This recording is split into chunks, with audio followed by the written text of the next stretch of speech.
La política. Eso que aparece en forma de panfletos cada 2 años. Y el comienzo de la campaña faltan las próximas elecciones. Y en realidad está cuando elegís el noticiero que mirás. Gracias, por eso nos elegiste. Si le regalás un poco de azúcar a tu vecina. O incluso cuando decimos. No, a mí no me interesa la política. No hablen de política. Un podcast que hace todo lo contrario. Segunda temporada.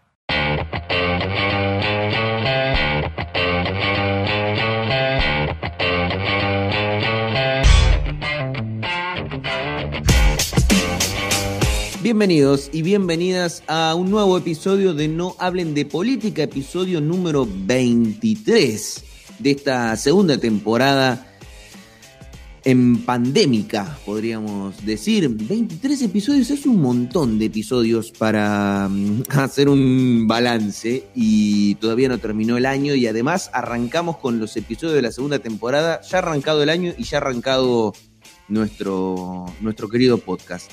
Como siempre está Tomás Cogliati en los estudios centrales, allí desde su casa coordinando esto, y también en su casa Alexis Grierson, mi compañero de cada semana. Ale, ¿cómo estás? Buenos días, buenas tardes, buenas noches. Para quien nos escuche, ¿cómo andas, Leo? Una semana con de todo. Y además, bien vale la aclaración, esta va a ser una segunda temporada, creemos, completa en pandemia. Lo cual le tiene ese gustito extraño, pero también, como mínimo, sostenido. Ese sonido extraño. Claro, sí, porque pasamos de charlar cara a cara a charlar mediante una pantalla y obviamente con todas las intenciones de que salga lo mejor posible. Han pasado muchas cosas del año pasado que arrancamos a este. Sí, y también han pasado muchas cosas esta semana de las cuales vamos a hablar, incluso se conectan, están por lo menos a criterio de análisis nuestro bastante conectadas. Le agradecemos como siempre a Radio Universidad, a la Facultad de Ciencias Sociales, ya que los días lunes a partir de las 7 de la tarde este episodio sale por la FM 90.1, así que como siempre gracias allí a Radio Universidad. Y también les recordamos que pueden suscribirse, que pueden colaborar económicamente con el trabajo que hacemos desde No Hablen de Política y con el trabajo que se hace desde Volver a las Fuentes, el newsletter local de Olavarría, que hacen Ale Grierson con Josefina allí cada domingo también. Así que bueno, pueden colaborar con una suscripción mensual, con un aporte único. Y quédense también, presten atención, porque hoy tenemos que hacer el sorteo de los libros. Sí, hoy se van a llevar 6 de nuestros suscriptores o aquellos que hayan hecho algún aporte único desde que arrancamos con los aportes hasta hoy. Se van a poder llevar uno de los 6 libros que sorteamos, cortesía de Librería Usados La Popular, a quienes mandamos un abrazo grande, que desde el aniversario de No Hablen de Política, que cumplimos un año en septiembre, decidieron acompañarnos cediéndonos un montón de libros vinculados a la política y que obviamente vamos a estar sorteando en este episodio y que obviamente después lo vamos a hacer público en las redes sociales. Así es. No va a ser el único sorteo porque efectivamente tenemos muchos ejemplares para regalar, así que estén ahí, atentos y atentas. ¿Te parece, Ale, que arranquemos? Sí, es momento. Es momento entonces de arrancar con el episodio 23 titulado Los hermanos sean unidos. Si entre ellos se pelean. Cuando papá muere, ellos toman de facto la administración de la sucesión. Ellos solicitan en ese momento al juez de ese momento la administración de todos los bienes. Con sus firmas y sin la mía falsificada. A partir de ahí arrancaron. Ese campo es propiedad de una sociedad anónima que se llama Las Margaritas, cuyos socios son mi madre, mis 2 hermanos, yo y esa firma Miru, sociedad anónima, que no pertenece a mi hermana y tampoco pertenece a Grabois. La disputa judicial entre Dolores Echevere y su hermano Luis Miguel Echevere por un campo en Entre Ríos volvió a poner en escena las ideas de tomas y usurpaciones. ¿Cuál es el objetivo? Quedarse con la tierra del otro. Pero al mismo tiempo instala la discusión por la propiedad privada de la tierra y el modelo de producción agropecuario. Apostamos a construir un proyecto libre de agrotóxicos. Las escuelas rurales están hoy viéndose azotadas por todo esto. Etcheverre, Grabois, Olavarría y un intendente, cómplice o inocente, en el juego del poder político nacional. Bueno, en Jujuy hay otro relato, en Olavarría otro, ¿What?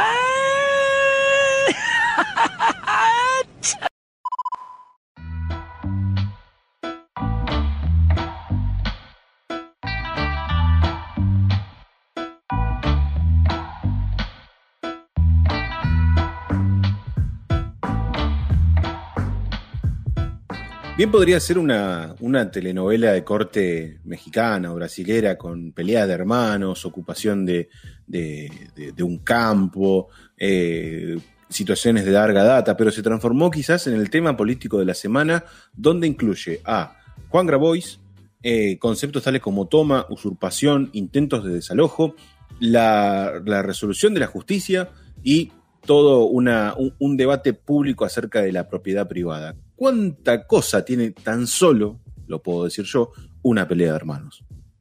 Sí, yo creo que lo que está pasando es muy interesante y sobre todo muy importante para quienes creemos que el sector agropecuario, su actividad productiva y particularmente su diseño y estructura de poder, merece ser revisada. Esta es una oportunidad importante, un poco inesperada también, y que viene desde otro lado y que dejan claro ciertas cuestiones que a veces son necesarios que ocurran, ¿no? A mí me parece que estamos ante la primera escena no en sí la primera, pero a uno de los se ha recuperado esa idea del divide y triunfarás, ¿no? Me parece que estamos ante un divide y triunfarás en el seno de las familias del poder.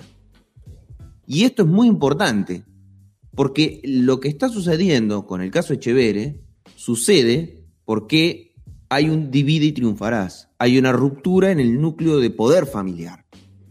Porque si la ruptura del núcleo de poder familiar ocurre en una familia que tiene un almacén, ¿sí?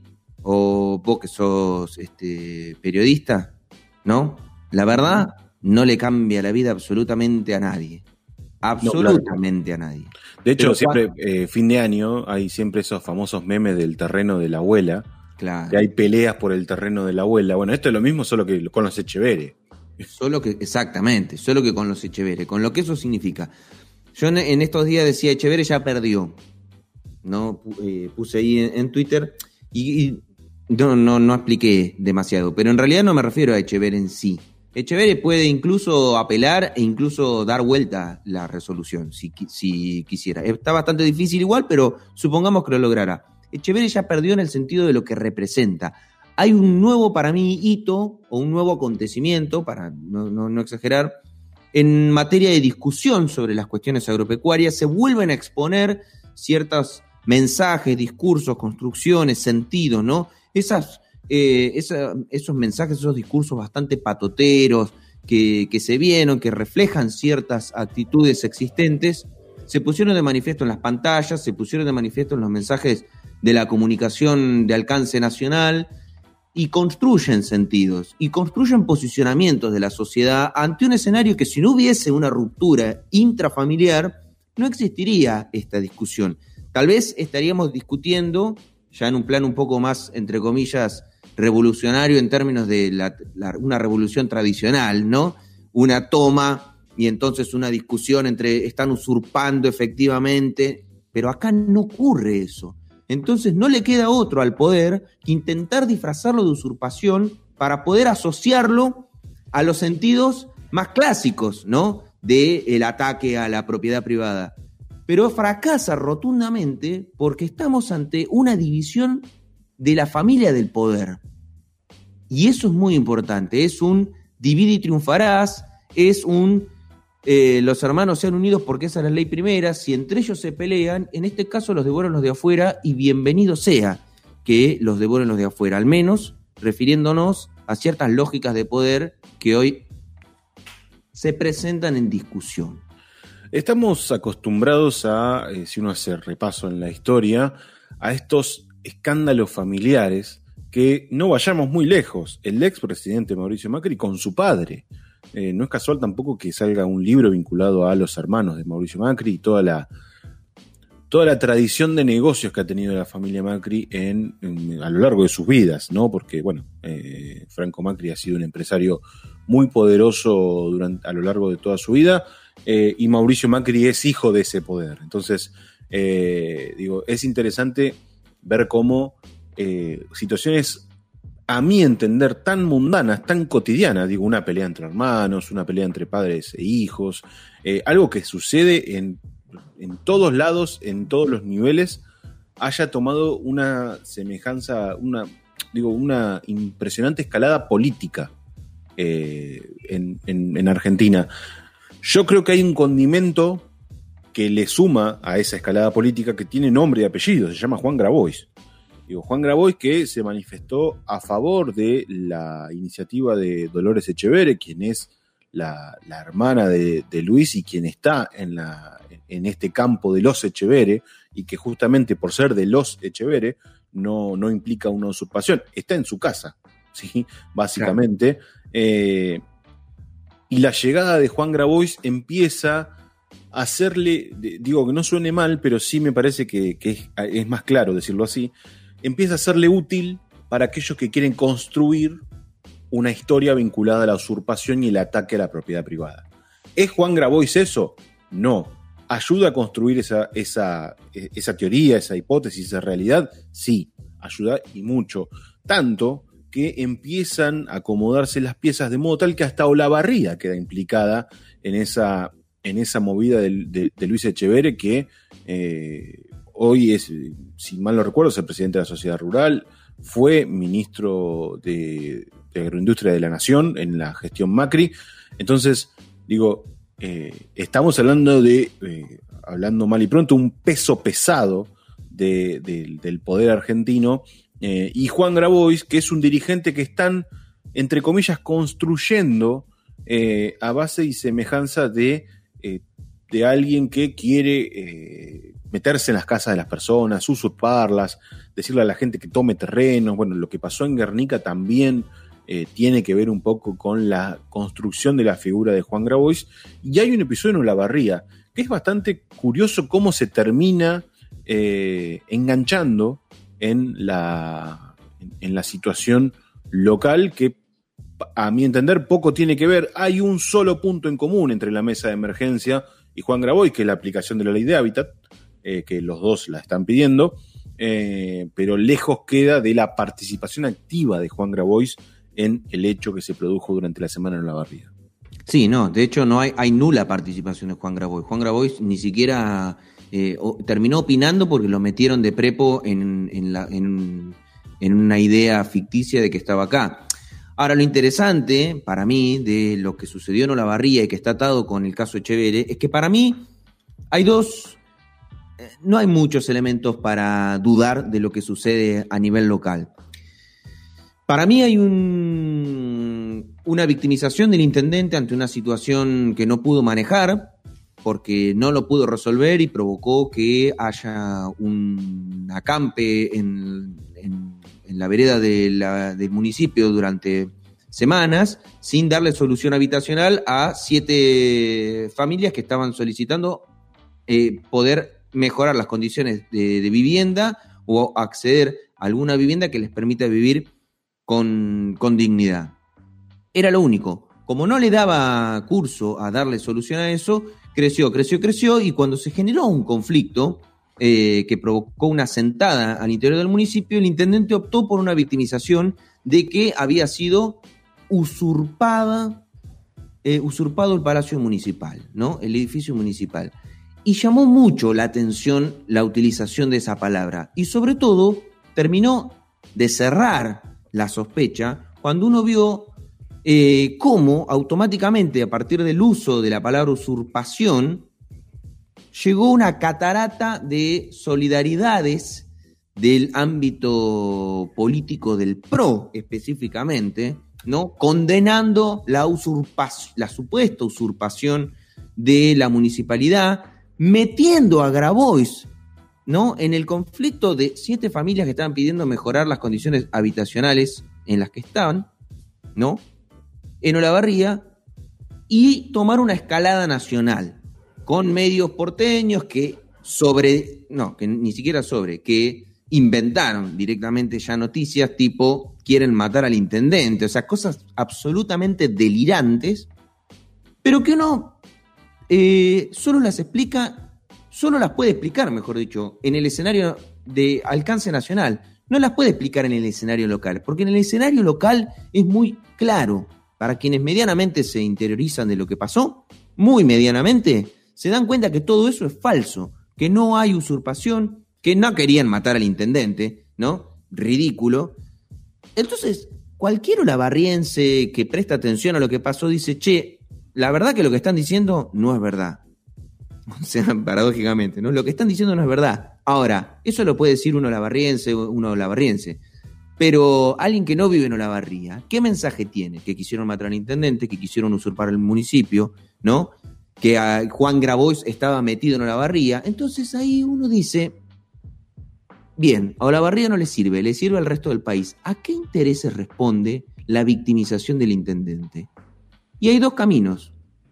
O a una victimización inocente, dice el intendente, bueno, no lo pude solucionar, me realizaron una sentada en el municipio, tengo que salir lo mejor parado de esto, me victimizo y digo que quisieron usurparme, o no una victimización inocente, sino una victimización cómplice acorde a una estrategia más nacional, a una estrategia específicamente del PRO, cuyos intereses los intereses que está defendiendo son los de Echeverre. Y uno dice, ¿pero por qué los de Echeverre?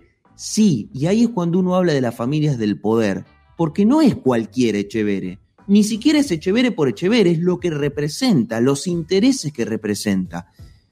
Y por eso para mí es importante y es un poco reflejo lo que pasó en Olavarría, de cómo se es cómplice discursivamente y se utilizó Olavarría como chivo expiatorio de una estrategia nacional del PRO para defender los intereses concentrados de los sectores agropecuarios, en este momento representados por Echeverre.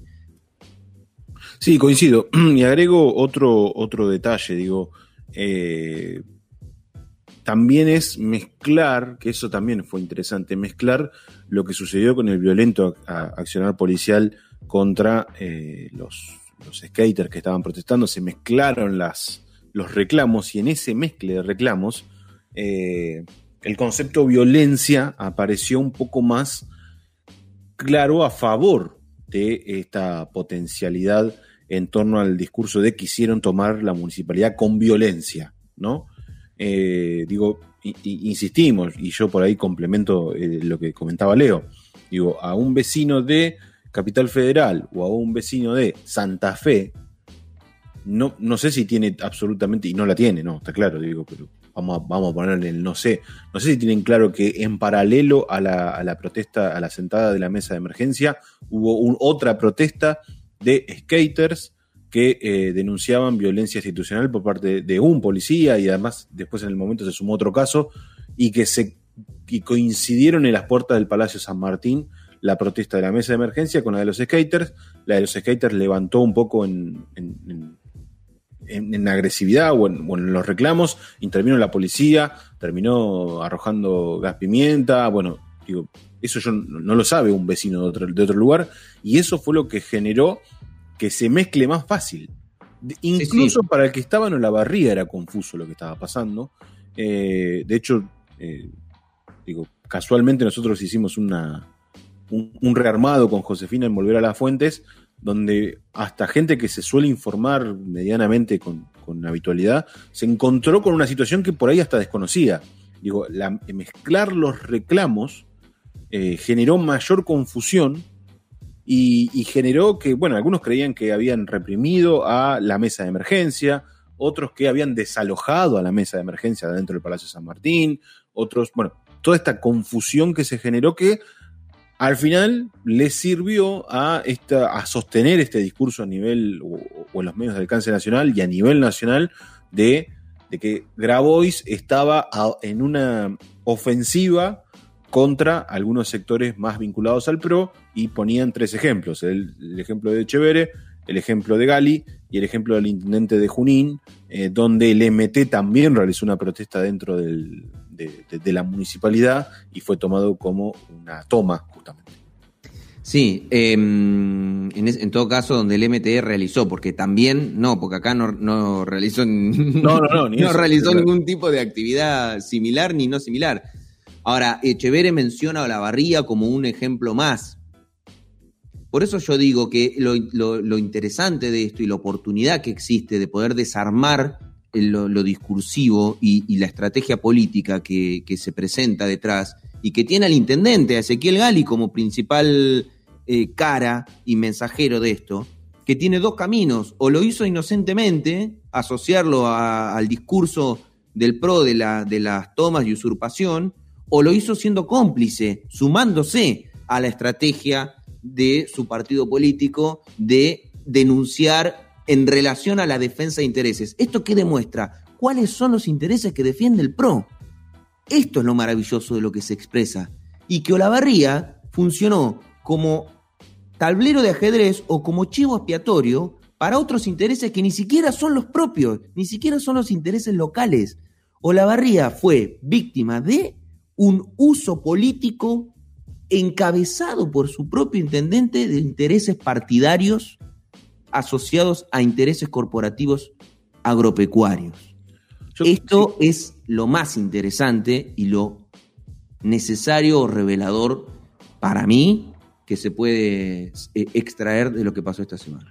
Yo quisiera sumar una cuestión también vinculada a la convicción y a la interpretación de los que por ahí saben un poco más. Yo no soy abogado, pero por ejemplo desde el municipio sí creen que lo que pasó el martes, hasta con cuestiones técnicas, fue una toma o un intento de toma. Después cada uno hará su interpretación. Está claro que la mesa de emergencia dijo todo el tiempo que era una sentada pacífica en el primer piso del Palacio San Martín.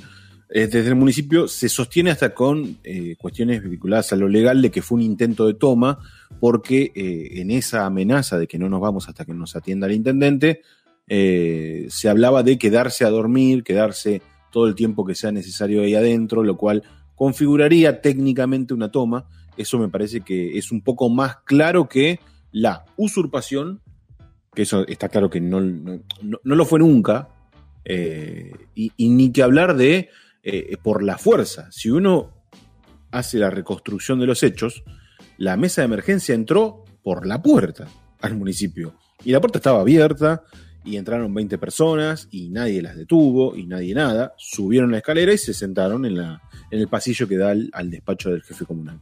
Entonces, no hay usurpación.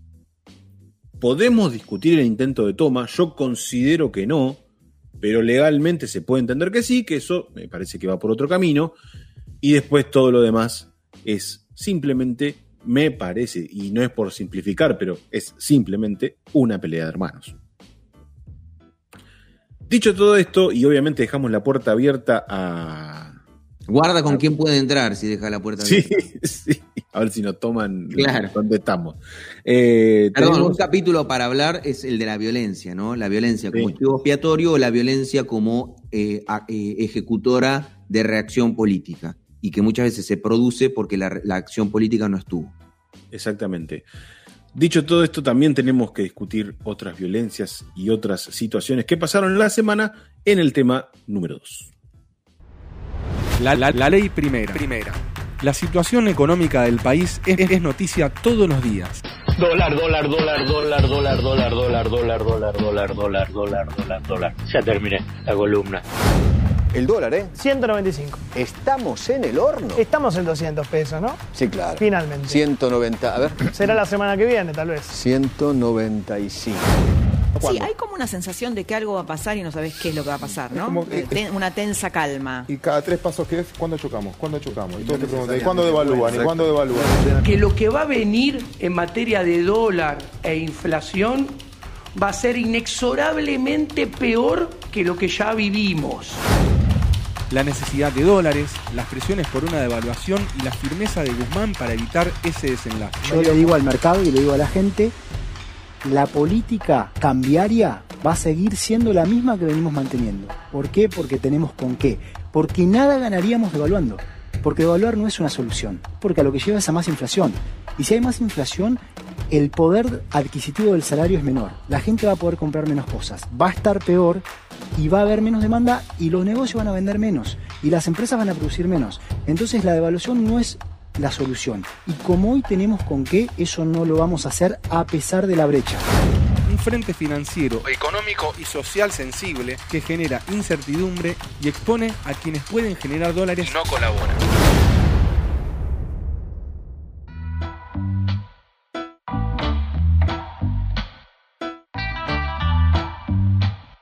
Así como uno puede decir qué buena noticia fue lo del acuerdo con los bonistas y con la deuda externa, qué complicado está el país. Digo, que es una situación un poco previsible, ya se venía avisando que podía estar complicado, pero en paralelo, bueno, hay toda una situación con el dólar, tema que hemos discutido, pero que se sigue profundizando.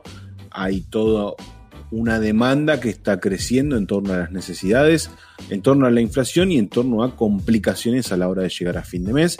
Y es uno de los propósitos por los cuales el gobierno llega al poder y es uno de los temas que por ahí se está empezando a ver un horizonte cada vez más oscuro. Es como la tormenta que viene del lado del sur aquí en Olavarría y que sabemos que va a llover inevitablemente.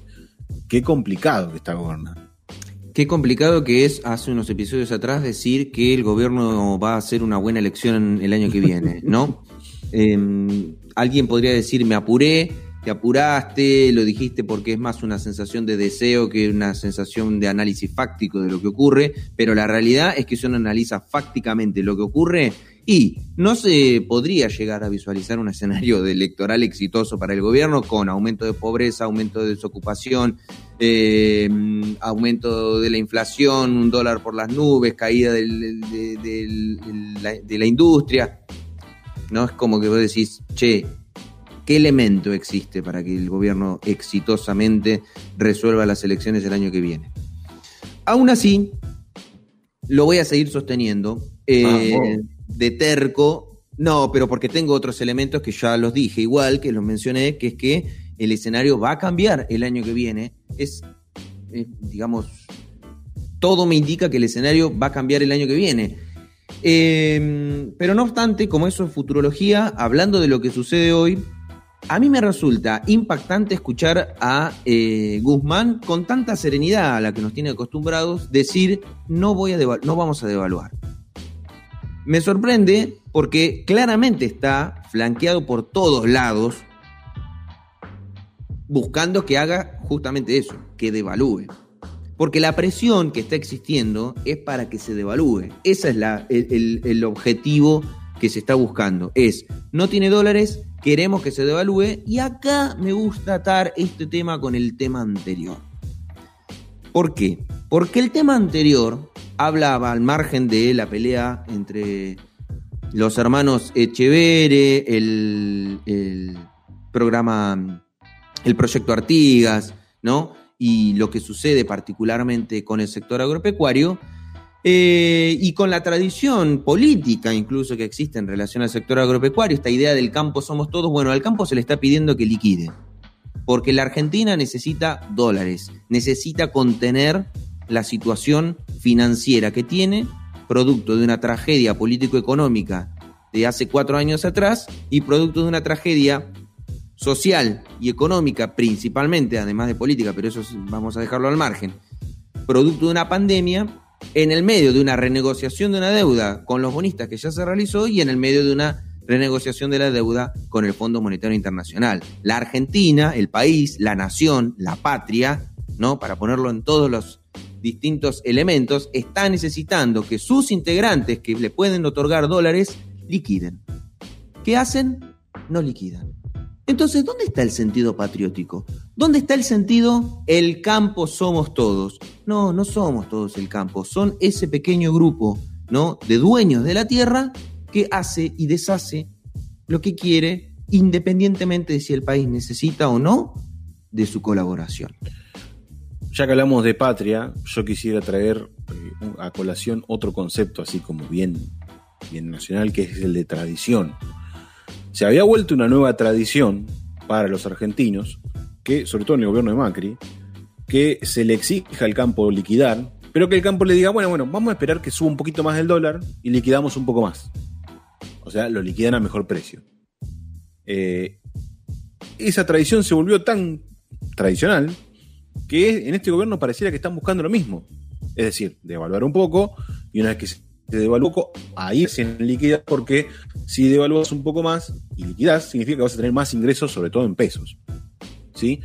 Es un juego siniestro, sobre todo porque el campo se autoasume en ese punto como uno de los sectores más poderosos del país, y justamente ejerce ese poder pidiendo, logrando, y una vez que logra, ahí sí recién te doy al país.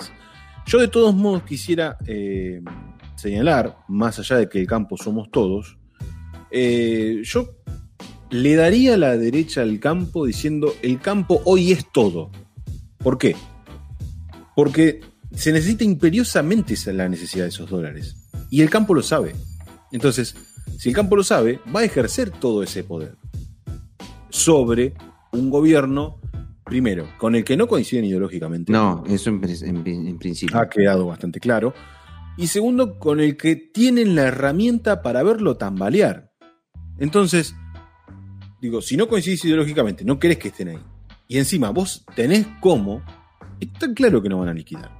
Entonces, ahí es donde yo arrancaría una crítica al gobierno. Si ¿Cómo crees que influye el caso de Echeverre, por ejemplo, ¿no?, en la necesidad que tiene el gobierno de que liquide? Claro, bueno, un gobierno que ha quedado bastante claro que no se metió mucho en el tema. Ha dejado que las cosas fluyan. Pero vos, ¿cómo te imaginás por ejemplo, el gobierno de Mauricio Macri con lo que sucede con Echeverre? No, hubiese intervenido. El gobierno hubiese intervenido activamente para torcer la voluntad en favor de quien en ese caso sería su ministro de Agroindustria. ¿No? Está claro. Este gobierno ha tomado una actitud pasiva en la situación de Echeverre, no se ha metido, ha dejado que la justicia actúe, que en términos institucionales me parece que es lo más correcto. Ahora, me parece un grave error del gobierno, y acá arranca mi crítica al gobierno, saber que dependés de un sector que no te acompaña y que ya sabés que va a tomar la actitud que está tomando. Entonces, digo, esta medida de bajar las retenciones, digo, perfecto, sí, es una medida para que liquiden, pero vos bajás las retenciones por 3 meses. En 3 meses va a valer lo mismo que vale hace 2, y le vas a volver a exigir al campo lo que el campo te está pidiendo que por favor aflojes. Entonces, si yo perteneciera al campo... Ojalá le pidiera por favor, sí. No le está pidiendo por favor. No. Si yo fuera del campo diría, ¿qué? ¿Me querés sacar los dólares para que después cobrarme lo mismo? Entonces no. Y ahí arranca un tironeo en el que yo veo que el gobierno toma una postura, a mi entender, respetuosamente ideológica, pero que sabés que es el único sector que te puede salvar las papas hoy con el tema dólar. No tenés otro sector hoy que liquide en dólares como liquida el campo. Entonces, me parece que es un error, a mi entender, político, jugar a este doble juego de estar cintureando con el campo, que yo soy amigo del campo, y ideológicamente, no, el campo no somos todos. Entonces, digo, llevar a una situación económica a depender de un solo sector que encima está en contra tuyo y que sabés que no te va a liquidar, es inevitable el resultado. Me parece que ahí hay un error político que me parece que no se está vislumbrando, sobre todo con las consecuencias que eso va a generar. Porque digo, cuando fue el famoso lío de la 125, donde el gobierno realmente se enfrentó al campo, Digo, me parece que había otra estabilidad económica, había crisis, pero había otra estabilidad económica, había otra situación y estaba el boom de la soja. Digo, no vamos a sacar el contexto de las situaciones. Hoy no hay boom de la soja. Hoy no, pero está creciendo, ya está arriba de $400 la tonelada. Sí, creciendo, pero digo, no tenés una estabilidad estatal como para salir a realmente pelearte a fondo con el campo. Que eso es lo que había en 2018. Digo, un contexto un poco más favorable. No, desde ya. El contexto en el que está la Argentina hoy, como gran parte del mundo, pero particularmente la Argentina, es de absoluta y extrema debilidad. La realidad es, bueno, el campo no somos todos, eso está claro, y demás, vos tenés que jugar con las reglas con las que tengas, que tengas a mano. Bueno, las reglas que tenés a mano son estas. Mirá, te bajo unos puntos de retenciones ahora, pero después se los voy a volver a subir porque no solo no coincido con no ponerte retenciones, sino que las necesito los ingresos por retenciones. Es así. Estamos en el medio de una pandemia, está insumiendo una cantidad de recursos inmensos porque hay que pagar parte de salarios de empresas que están trabajando la mitad, porque hay que pagar ayuda social porque la gente no está pudiendo ir a trabajar, porque hay que sostener la situación sanitaria de la Argentina, porque estamos en el medio de una renegociación de una deuda millonaria en dólares, porque no tenemos dólares. Entonces, digo, esta sería la situación de él, les hablé con el corazón y me contestaron con el bolsillo. Bueno, el campo. Los sectores concentrados agropecuarios de corazón no entienden para lo único que podría servir esto, en principio, es para dejar de repetir ridículamente que el campo somos todos. Ni es el campo, ni mucho menos somos todos. Porque si fuésemos todos, ya estaríamos liquidando para colaborar con la situación que atraviesa nuestra comunidad nacional en estos momentos. Pero no estamos colaborando, al contrario. Estamos forzando una devaluación para mejorar los intereses particulares de un sector. Y la devaluación no solo que mejora los intereses particulares de un sector muy pequeño, sino que le complica la vida a todo el resto en este contexto, además. ¿Qué significa devaluar? Ya lo sabemos. Entonces, se está fogoneando esa presión. ¿Cómo se va a resolver? ¿Qué sé yo? La verdad es, el campo en algún momento, los sectores agroexportadores tendrán que liquidar, esto es así. El impuesto a la riqueza, de alguna manera, ya es hora, es como, ya es hora, se te está quemando la torta dentro del horno. Ya es hora el impuesto de la riqueza, porque no hay forma, o sea, ¿cuánto más vamos a esperar? Es hora de que eso ocurra. Sobre todo porque se necesita la plata. O sea, si no lo querés hacer y te sobra la plata, joya. Pero la verdad es que la estamos necesitando. Y no es que la necesita el gobierno, la está necesitando el conjunto de la sociedad. Entonces, a mí me parece que está bueno advertir eso, de decir, mirá, la verdad que hay un montón de intereses económicos que poco les interesa la situación general del país y la de la sociedad en general. Pero la verdad que es para tenerlo muy presente a todo esto y acompañar y exigir transformaciones de raíz en algún momento, porque esto no puede seguir así. Cada vez que hay una situación de emergencia, que los sectores que componen nuestra sociedad no colaboren. No, y para cerrar también un juego perverso pero efectivo que tiene la oposición es exigir devaluación, ¿sí? Sobre todo, por ejemplo, el campo, está exigiendo devaluación y que cuando se devalúe, se le culpa al gobierno por devaluar. Entonces es un juego perverso pero muy efectivo en el cual el gobierno termina siendo responsable de tomar una medida económica clara, digo, el dólar blue anda por los 190 pesos, de tomar una medida que perjudica a la sociedad, pero que exigen los sectores que no se perjudican y que se terminan perjudicando, obviamente, la mayoría de los sectores de la sociedad.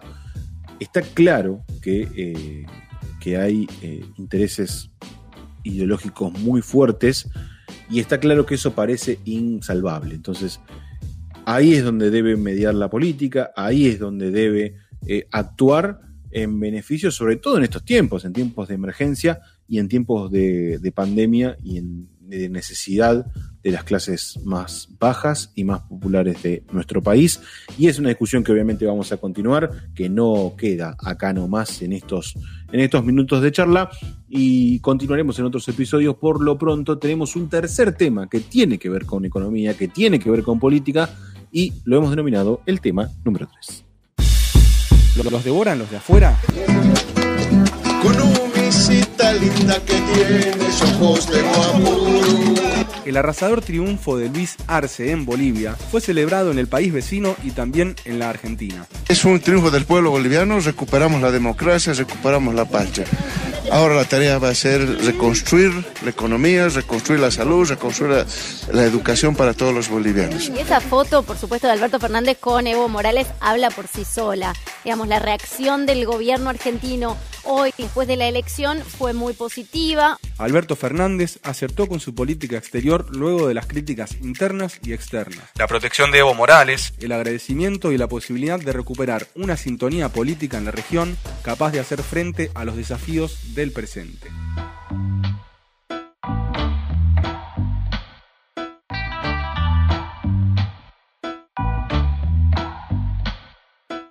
Luis Arce será nuevo presidente de la nación de Bolivia, ¿sí? Después de haberse desarrollado las elecciones.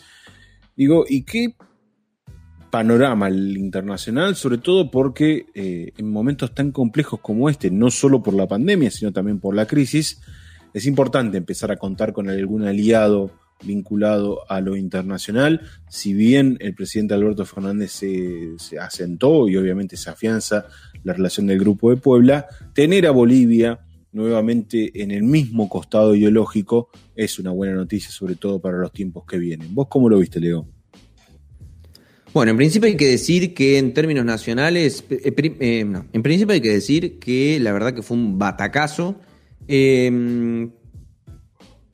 tal vez inesperado en el sentido de la poca lectura no político-social de Bolivia, pero la verdad que fue de esos finales felices, por lo menos para desde ya que quienes pensamos de la manera en la que pensamos, lo que más queríamos era que terminara la dictadura de Áñez en Bolivia y que además sea reivindicada la figura de Evo, y me parece que el final feliz que se da es implacable. 55% de los votos.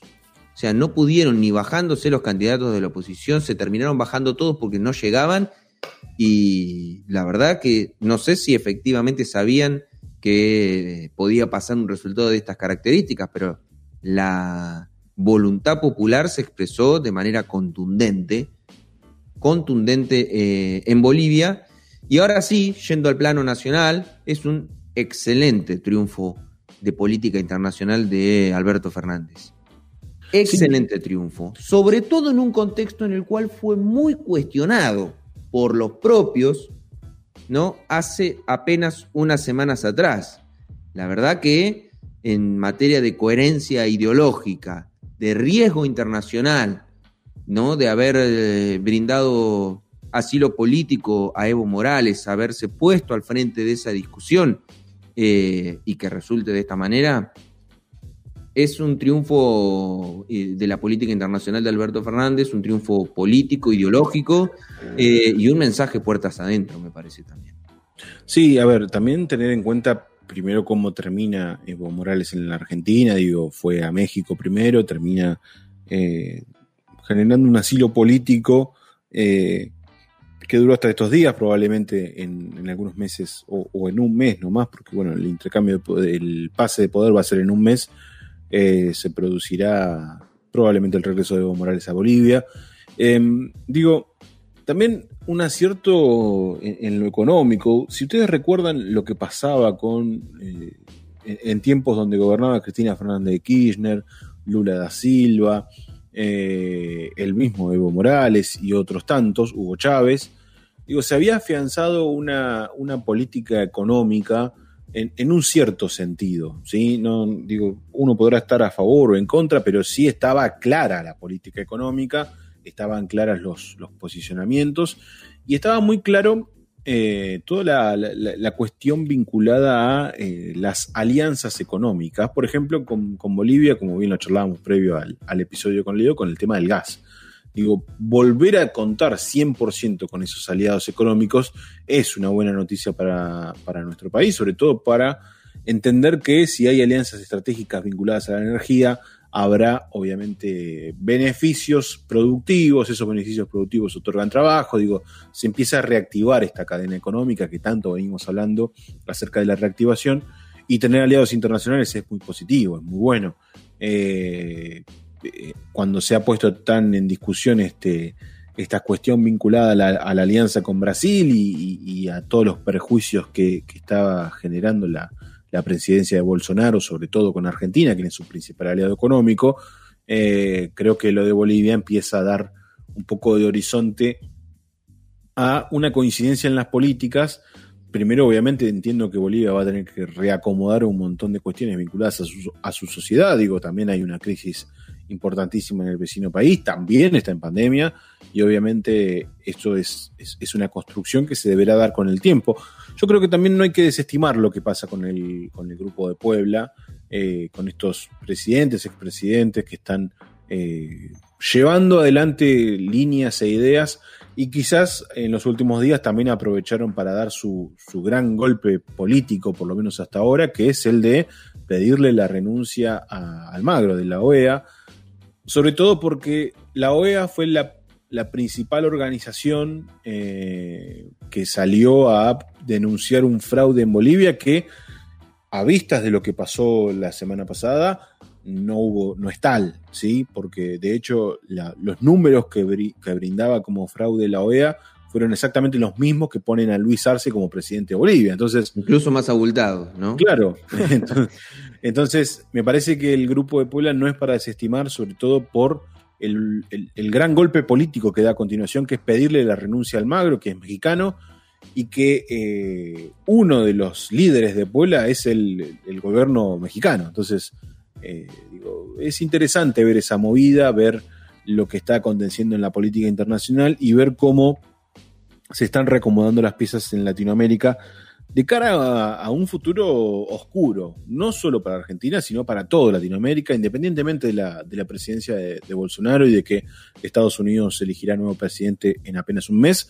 Pero ahora va a ganar Biden y con eso ya está. Sí, no.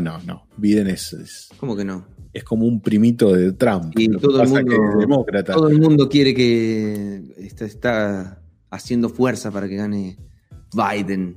Sí, el tema de Biden es que no deja de ser un Trump más político. No es tan un outsider de la política. Pero más allá de eso, me parece que vienen tiempos difíciles para Latinoamérica por la pobreza estructural que deja la pandemia, sobre todo por la difícil situación económica de algunos países, por la situación estratégica de algunos, como Brasil e incluso Chile, que también va a discutir una política muy importante de cara al futuro, puertas para adentro, que es la reforma de la Constitución.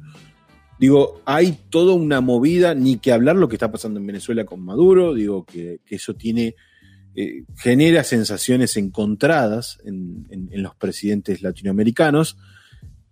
Hay todo un reacomodamiento que es fundamental para el futuro. Cuando hablamos de la crisis de Argentina, mucho va a depender de lo que pase en los países vecinos y las alianzas económicas de los países vecinos, con un Mercosur que prácticamente no existe, que si bien sí existe, no se ha derrumbado del todo, sí hay todos cuestionamientos y un funcionamiento casi nulo. Entonces, el Grupo de Puebla, la llegada de Luis Arce al gobierno, casi que podríamos decir la llegada de Luis Arce al gobierno y también la llegada de Evo Morales en un cierto costado, generará toda una nueva expectativa de cara al futuro, ni que hablar de lo que sucede, por ejemplo, en Uruguay con la calle Pou y con el retiro quizás de una de sus figuras máximas, que es el Pepe Mujica. Sí, qué sé yo. O sea, el Pepe se retiró, ya está, no hay demasiado. Sí, yo creo que es importante que suceda lo que... A ver, la enseñanza de Bolivia es importante, es un triunfo en la política internacional de Alberto, y Bolivia y su gobierno tiene una deuda con Alberto Fernández. Por lo menos una deuda de bondad, de voluntad con Alberto Fernández, que cuidó y, en palabras de Evo Morales, le salvó la vida a su líder político, que hoy retorna exitoso al poder político en Bolivia. Esto es una excelente oportunidad para la Argentina, ¿no? De tener un aliado, como bien vos decís, y un aliado que pueda colaborar ante las situaciones delicadas que atraviesa la Argentina, así como la Argentina poder colaborar con las situaciones delicadas que pueda tener Bolivia, con otro diálogo político, con otra sintonía ideológica. Es muy importante que ocurra esto. Y se empieza a reordenar el mapa latinoamericano y a mí me parece que eso es positivo y que la verdad que si uno pudiera hacer un análisis de suma-resta, si el conjunto de la sociedad latinoamericana podría hacer un análisis de suma-resta, y la verdad es que para el momento que estamos atravesando en términos globales y para el que vamos a tener que atravesar, lo bueno sería que lo atravesemos unidos, ¿no? Volviendo al título de este episodio, los hermanos sean unidos. Y la verdad que estaríamos necesitando mayor unidad para hacer frente a las dificultades. Y me parece que se puede dar. Lo de Bolivia es el primer paso, no es menor. Hay una alianza ahora México que incorpora a Bolivia, México, Bolivia, Argentina, que me parece que es muy interesante. Hay potencialidades que ocurra lo mismo en Ecuador, eso también es importante, y hay que ver cuál es el rumbo político que empieza a adoptar Chile, producto de lo que suceda, este domingo va a ser el plebiscito, y qué rumbo comience a poder adoptar políticamente. Hay que ver qué es lo que pasa también. Pero me parece que esto es importante y que ese triunfo político puede ser una ventaja y que vuelva a asociarse con el resultado exitoso de cómo pueda pilotear la crisis Alberto Fernández y el gobierno argentino, ¿no? Bueno, acaba de ganarse un aliado internacional, un vecino, y que tiene un recurso importante que lo puede ayudar, por ejemplo, en materia económica. Eso no es menor. Cerramos el episodio número 23 con mis compañeros, con mis hermanos, ya que hablamos tanto de hermanos, no nos vamos a pelear por ningún pedazo de tierra, básicamente porque no tenemos. Lo que sí tenemos es libros para regalar. Si van a nuestras redes sociales, van a encontrar a los ganadores de los 6 libros que sorteamos junto a la gente de Librería de Usados La Popular, a quien le mandamos un abrazo grande, que recuerdan que para aquellos que viven en Olavarría hacen delivery gratis, pueden encontrar en su página de Facebook todos los títulos que tienen, Librería de Usados La Popular, lo buscan así, y tienen un montón de títulos de todo tipo. Nosotros vamos a sortear libros de política y en esta ocasión ya se fueron los primeros 6, que obviamente ya nos pondremos en contacto y estaremos coordinando para entregarlos a nuestros suscriptores, suscriptoras, a nuestros aportantes únicos, así les hemos denominado a quienes cada tanto nos colaboran o nos colaboraron una sola vez, que estuvieron incluidos en el sorteo y que se llevaron uno de los 6 libros de esta primera etapa, porque vamos a tener otra y también vamos a sortear libros, así que les agradecemos como siempre, primero los que llegaron hasta esta parte del episodio y segundo les agradecemos de todo corazón a quienes nos están dando una mano. Esto va a seguir siendo gratuito, pero no viene mal una mano, un empujón para continuar este bello ciclo que ya va por su segunda temporada, tuvo una pretemporada, ya tuvo una primera temporada, tuvo eventos y falta para el fin de año todavía.